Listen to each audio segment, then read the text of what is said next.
You're watching Kei-kun Gaming. Enjoy the video. Hey guys and gals, Nary here from Kei-kun Gaming. It's me on Twitter, the Gaming Dragon. Today I'm coming back at you into the Let's Play episode of Tennessee Shuichi's Path. So, some of y'all are telling me I'm actually getting close to the end here, and oh man, I don't want it to end. I'm loving this so much. I'm thinking that maybe I could replace, after I'm done with Tennessee, maybe I could replace it with Angels with Scaly Wings.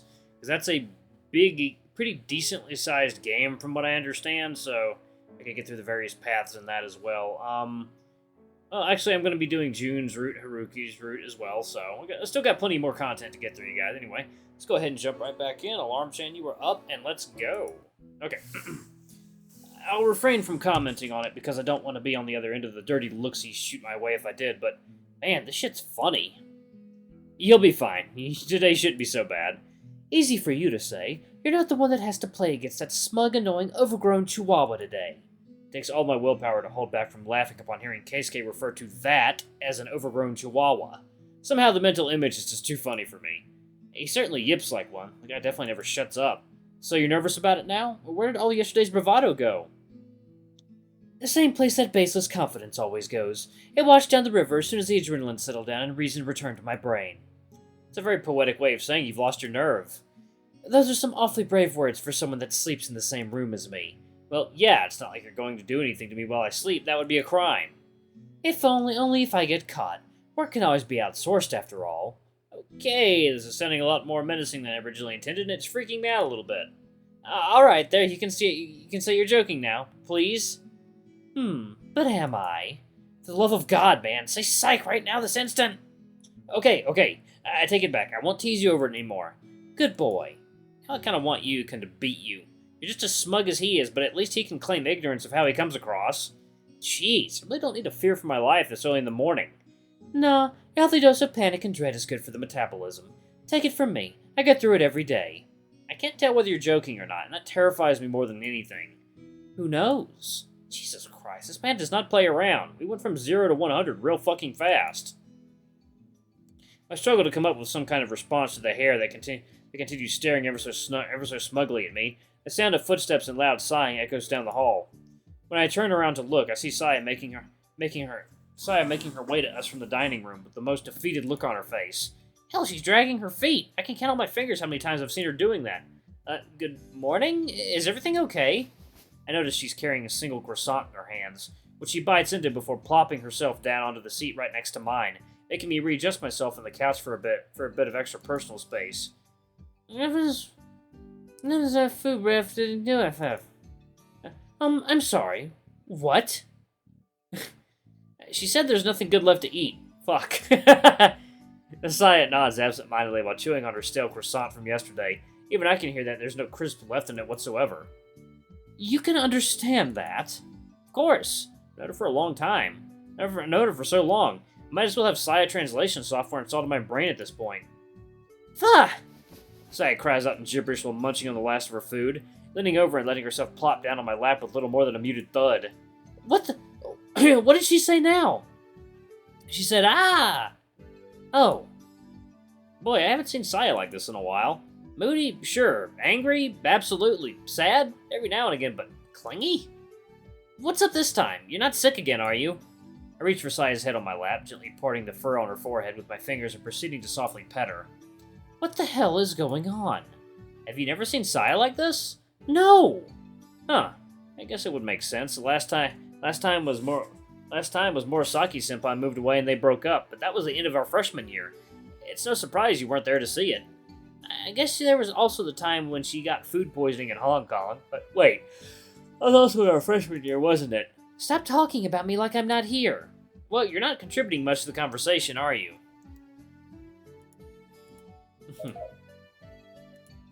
Saya protests once more in some gibberish that I'm pretty sure was never intended to be a word.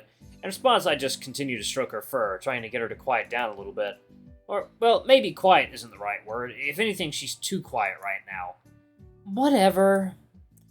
Are you sure you're okay? You don't have food poisoning again, do you? You were eating a croissant just now, and those have a ton of butter. I'll be fine. A little bit of butter won't kill me. I'm just hungry. I suppose it's better than the alternative.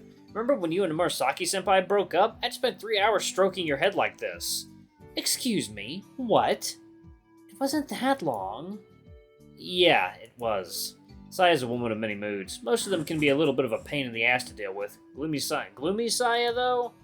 She's kind of like a cat that wants to crawl into a corner whenever she feels sad or sick. It doesn't happen often since she's usually the type to bounce back real quick, but when it does, Shuichi and I end up having to take turns pampering her like this.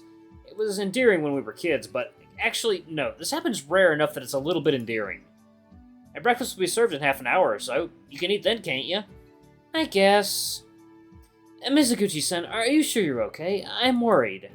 She's fine. She gets like this sometimes. She just needs some attention before she can bounce back. Unless she's sick. Things can get a bit ugly in that case. I said stop talking about me like I'm not here. And maybe you should consider contributing to the conversation, Seriously, what's going on? This isn't just about food, is it? Maybe. I don't know. You don't know? I feel... Saya makes an exaggerated gesture with her hands to emphasize her point, groaning quite loudly after and burying her face once again on my legs. What's flah? No clue. That's a new entry to the dictionary. Oh. Is flah supposed to be like meh? You feel meh? No, I feel flah. Yeah, I have no idea what that means. I don't either. I try my best to keep a straight face throughout Saya's little tantrum. Not because I'm weirded out or anything, but because the whole thing is far too funny. On the other hand, Kei-kun seems to be struggling to keep a straight face for a whole other reason. And don't worry about it so much, Kei-kun. You get used to it. I don't even know what it is. Hey, Saya-chan? What? How are you feeling about your matches today? You're not feeling insecure or anything like that, are you? What? No, of course not. Don't be ridiculous. Huh. Strike out, huh? Let's see. What else could it be? Oh, maybe... Hey, Saya-chan? Could it be that what you're feeling right now is melancholy? Huh? At the mention of the word melancholy, Saya straightens up on my lap, turning her face towards me. Sorry, y'all, it's really late. She looks at me in the eye while I continue to stroke her head, almost urging me to continue. It's our senior year. Once we're done with the Kanto Regionals, all that'll be left for us will be the All Japan Junior, and then that's it. This is the last one for us before we graduate. Maybe you're feeling a little blue because of that? All at once, Saya-chan sits up, staring at me wide-eyed. Her movements are so sudden that even I see Kei-kun flinching from the corner of my eye. She points a finger at me, gawking in shock and stuttering quite noticeably. That's it! That right there! I didn't know it was what it was! Are you serious? Saya-chan leans back on the couch, though thankfully without dropping down to my lap again this time. She crosses her arms, looking away from Kei-kun with a mixture of embarrassment and frustration. I have to admit, she's a little bit adorable when she gets like this. Get off my back! I never felt like this before. How was I supposed to know what it was? But you... After trying and failing to come up with words for several seconds, Kei-kun finally gives up altogether, hiding his face in his hands and stifling a loud groan in the process. Sorry. I still have no idea what just happened. I don't judge you. I've been dealing with Saya's tantrums for 12 years, and I only barely understand it myself. Wait, if even Mizuguchi-san couldn't put a name on what she was feeling, how were you able to do it, Yuichi-san? Because I'm feeling the same way. What? You are? I thought I was the only one. I thought I was immune to this kind of thing, but I've been feeling restless since I woke up this morning. I even woke up earlier than usual because of it. That's why I came downstairs so goddamn early, too. Huh, that explains it. Keisuke mutters quietly to himself, acting as if he'd been wondering about it this entire time. No, I'm not a morning person, but you don't need to act so surprised that I got up early. Sheesh. I guess even we're not made of steel. It's probably normal for seniors to feel like this. Today's the last day of June, and we're officially past the halfway mark of the year. While our school year may last until March, it's hard not to get sentimental when you think about it. Yeah, I didn't even realize that's what it was. I was up late last night chatting with Kana-chan, and I guess I was hit by the realization we wouldn't see each other again after the end of this year. That makes sense. Kana's a junior. We'll graduate and go out of the country to pursue our careers while she'll stay here in the tennis club. Right as I was about to parrot back Saya and I's plan to go to the U.S., I remember the offer I'd gotten from that one college in Canada. Well, I hadn't replied to you yet. I was excited about it. Able to bring myself to say I'd go to the U.S. and feeling guilty about not talking to Saya about the offer, I quickly corrected myself, hoping that she wouldn't notice. Yeah, we'll be in completely different places in our life in less than a year's time. Thankfully, it seemed to have worked. Good thing Sai-chan gets a little distracted when she's in one of her moods. She's way too good at sniffing out stuff otherwise. I swear, she's like one of those truffle-hunting pigs, except for feelings. Yeah, I can see how it would be a bit emotional to think about. Keisuke fidgets in his seat, looking between Sai and I a few times while making exaggerated thinking noises. When that isn't enough to get our attention, he clears his throat instead, staring unexpectedly at the two of us. What? Do you also get sentimental when you think about how I will stay in Japan after you two graduate? As soon as we hear this question, Sai and I both sigh loudly and in unison, making the hare's eyes go wide. What? You won't? These are two completely different things, Kei-kun. But you just talked about getting all melancholic because you won't see Kana-san once you graduate since she's a junior. Well, I'm a junior too, so... Yeah, but Kana-chan is a school friend. She might be a good school friend, but she's still a school friend. Meaning? A school friend is someone you text to catch up with every now and again. But otherwise, isn't that a big part of your life?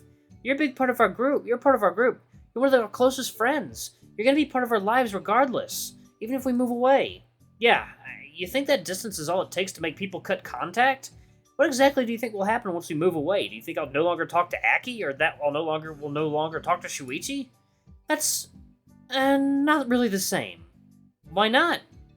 Because Arata is his boyfriend and your childhood friend. Akiyoshi-kun is his little brother and you've known him since he was a baby. You guys' relationships go way further back than with me. That doesn't really matter? Sounding completely unconvinced, Kei-kun leans back in his chair, seemingly choosing to look away from the two of us and staying silent. Aw, come on, don't be like that. Yeah, you're making way too big a deal out of this. We're seniors. We're entitled to be a little sentimental. Yeah, I don't get sentimental over the idea of leaving you because I never once thought that you and I wouldn't talk to each other anymore after we graduated. I guess. Uh-oh, now he's sulking.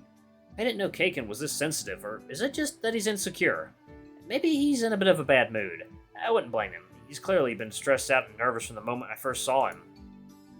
During long competitions like these, especially ones where you're away from home, having to travel and stay in an unfamiliar place, well, that can serve as a major stressor. So, while I absolutely think he's being ridiculous here, I keep those thoughts to myself and instead try my best to be comforting. It's the truth. I don't know any other ways for us to say it, but there is a distinction between a good friend and a friendly acquaintance. Yeah, some people you're friends with because you see each other often and you have somewhat similar interests, but there isn't any super strong connection or anything. Other people are different. Yeah, I get it. Can we talk about something else? And our attempts at being comforting have completely and utterly failed. God damn it. Something else? Sure, how about, Hey, I'm really excited to watch your last match of the day today. Oh yeah, you're playing against that Yuya guy, right? If I get to the quarterfinals, yeah. I don't think there's any chance of you losing in the next round. You don't know that. Upsets happen. I guess? Jesus, how do I even talk to him when he's like this? Come on, Kei-kun, stop sulking. You're making a big deal out of nothing. Yeah, that's it. Sai-chan can talk him down. Go, Sai-chan. You can do it, Sai-chan. Can I just point out that you showed up out of nowhere sulking and pouting and clinging to Yuichi-san in public? I might add, and I at no point told you were making a big deal out of nothing. And guess you've got a point there. What? No! Don't give in to him that easily! Fight! Struggle! Show him who's boss! I don't want to deal with Kei-kun sulking all day like this. It's way too awkward. Yeah, that's totally fair. I'm a complete and total wuss. But still, you can't tell me you're not at least a little bit excited. Come on, you spent weeks talking about how you hoped you'd get to play against him again so you could get your revenge. I guess I did say that. And you've improved a lot over the past few months. You're a completely different player than when you were last time, and even then, you only lost by a little bit. I guess that is also true. You should be excited. This is your chance to show him who's boss, especially after yesterday's disrespect. You're not just going to take it lying down, are you? Ha! Of course not. I'm not so wimpy that I'll let him get away with talking trash right to my face. There we go! You're right. I shouldn't be getting all in my head like this. I have every reason to be confident in myself. Of course you do! You've been crushing it so far. Both your victories yesterday were super comfortable. Thank you, Saya-chan. I appreciate it. Huh. I guess killing them with kindness really does work sometimes. Go and be impressed. Well done, Saya-chan. Well, I for one am excited to watch your match. I'm lucky that there won't be as much overlap between us like there was yesterday. There won't. How do you... Yuichi-kun will have the first match of the day on court 1 at the same time as I will be playing the first match of court 3. I'll also have the 6th match in court 4 during the afternoon, while Yuichi-kun has the 5th in court 2. You'll have the 3rd match in court 5 and the 7th and final match in court 8. What? How do you... I did tell you yesterday that she's the type to memorize all this stuff, didn't I? But down to that much detail? I'm pretty awesome, aren't I? You sure are something. Keisuke sighs, shaking his head with a complicated look on his face. Then again, I can't imagine him being upset or anything since he does have a smile on his face. How many times will I have to tell you before you finally trust me on this? I know Saya-chan well. I know, but still, that's some seriously good memory. And I do tend to pride myself on my ability to memorize without relying on mnemonics. Memorization isn't that hard. We're talking about the girl that had 1,400 different kanji memorized by the time she was 8. What? Did they even teach that many kanji in elementary school? They do not. I think that's about as much as you'd expect from a high school student, I think. I mean, I just learned a bunch of them because it seemed fun at the time. I did get bored of it eventually. Just out of curiosity, how many do you know right now? I don't know, 22 or 2,200 or something? Why? That's so many. That's more than I know, and I had to learn a bunch because of my family. Saya is a force of nature. And what about you, Yuichi-san? How many do you know? Me? No idea. I don't really care enough to keep count. Why? Oh, thank God. Don't tell me you're feeling competitive over it now. No. I don't know. What's it to you? I snort, shaking my head and looking away to try and contain the urge to laugh. That is so petty. My God, he's like a little kid. At least he's not sulking anymore, but man, what a dork. Careful, keep this up and you're going to end up turning into Shuichi. Oh yeah, I forgot about that. Into Arata? What do you mean? When we were kids, Shuichi-kun kept trying to compete with us over everything. Granted, it was mostly with Yuichi-kun, but he did challenge me for some really silly things. Like dunking our heads into a bucket and so you can hold their breath the longest, or who can climb the highest on an old cedar tree we had in our old school that went all the way to the 3rd story, or who can spit the farthest. Which, just in case you're wondering, all me. You're 18 years old and a girl. You sure you want to brag about being the one that could spit the farthest? A win's a win. Get off my ass. Aye aye, ma'am. Hadn't thought about this stuff in a while, though. Weird to remember it like this.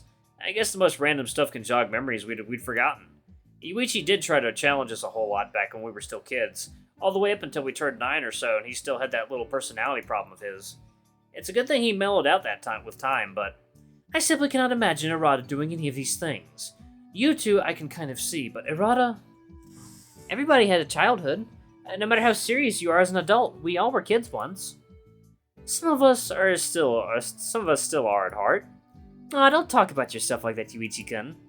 It's you. I was talking about you. Nah, not possible. Ah! Alright, guys and gals, I'm gonna go ahead and pause it right here. I'm tired. Thank you all so much for watching. Don't forget to like, comment, subscribe, ring that notification bell. Leave a super thanks. Your tip if you can, it always helps. Guys, thank you so much for supporting me during this rough time. This move has been very, very, very stressful. I'm having a hell of a time trying to get a vehicle set up for transportation so I can start my job at the end of this month. So, I'll get it figured out. Don't worry, guys. Thank you. Anyway, thank you guys so much for watching. Don't forget to like, comment, subscribe, ring that notification bell. Leave a super thanks or a tip if you can. If it always helps. Until the next video, I love you all. I'll see you next time. Bye-bye.